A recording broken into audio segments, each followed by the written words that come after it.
Sumeet Ahluwalia, how is this case politically motivated if money was actually paid and the person who paid the money has said so? Well, I think it's very unfortunate what we're having. It's a political stunt. It's a circus that's going on. And I think it's going to further divide both parties, and we'll see more tit for tat. And this is not good, and this is not healthy for democracy. And I think this is all to incite and excite President Trump's base.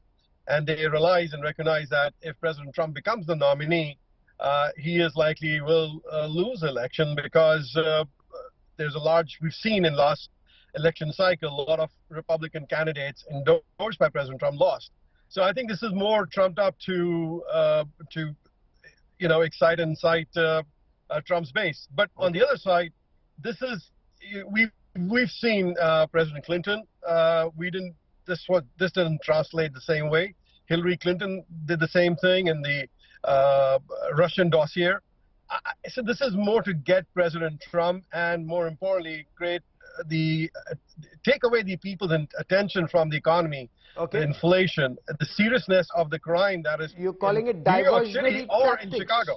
Okay, you're calling it diversionary tactics. Ambassador Sarna, Donald Trump has hit out at the judge. He's called the judge name, saying this venue is not correct, the judge is biased, he wants it to be moved to Staten Islands.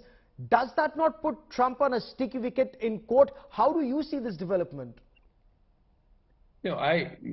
Frankly, I don't think whatever former President Trump is saying is surprising to anybody, because there are two narratives here. One is that nobody is above the law, and the second narrative, obviously coming from Trump and his supporters, is that this is a politically biased enactment of the entire case.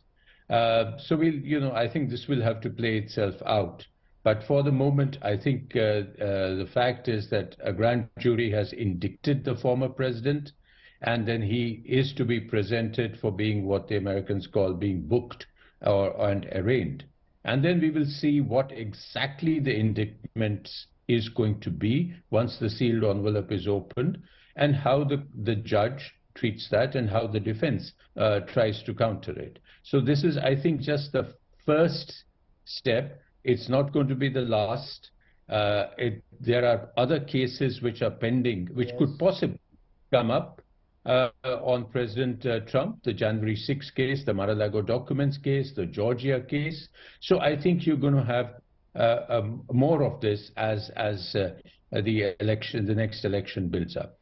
And Ambassador Sarna, before I bring in Mr. Prakash Sam, Ambassador Sarna, does this impact his presidential race in your view? Does it adversely impact him? Sorry, I couldn't get your question. Does this adversely impact Donald Trump? Of course it does impact him. At the moment he will try to take advantage of it. And you will see it in the Mar-a-Lago speech tonight.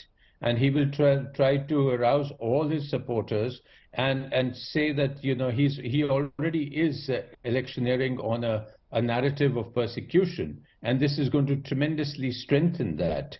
And the other possible Republican candidates are going to get boxed in. They will either have to support him or they will have to oppose him, which is going to be very difficult after this. And I think everybody has already started humming support, with the possible exception of Ron DeSantis. Yes. So he will try to use it as an advantage. Let's see how far that goes.